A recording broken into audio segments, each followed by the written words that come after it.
ഭാരതീയ അഭിഭാഷക പരിഷത്തിന്റെ ആഭിമുഖ്യത്തിൽ കണ്ണൂർ, കാസർഗോഡ്, വയനാട്, കോഴിക്കോട് ജില്ലകൾ ഉൾപ്പെടുന്ന ഉത്തരമേഖല നിയമ പഠന ശിബിരം സംഘടിപ്പിച്ചു.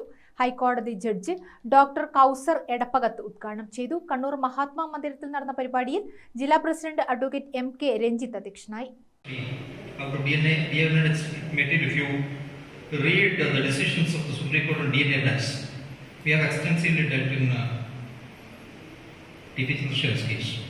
That chain of custody from the beginning to end, that is from taking sample to the packing, labeling, sending, opening, conducting tests till the result, chain of custody has to be unbroken.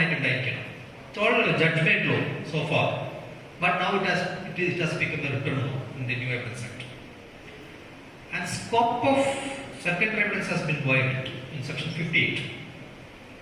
Secondary evidence now includes oral admissions, written admissions, and evidence given by a person who is skilled in examining certain documents, which are technical or voluminous.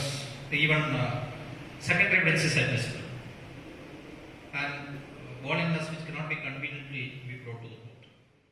Bar council മുൻ vice chairman advocate KK Balaram, Kannur bar association president advocate Kasthuri Sahadevan, LIC ജില്ലാ president advocate KV Manoj Kumar, IAL Kannur ജില്ലാ president advocate P Ajayakumar, KSCA Kannur ജില്ലാ president PV Prabhakaran, advocate PV Sandeep Kumar, advocate C Deepak എന്നിവർ സംസാരിച്ചു. വിവിധ വിഷയങ്ങളിൽ high court judge doctor Kausar Edappakath, Kerala high court മുൻ assistant solicitor general advocate P Vijayakumar എന്നിവർ class എടുത്തു. ഗ്രാമിക ന്യൂസ്, കണ്ണൂർ.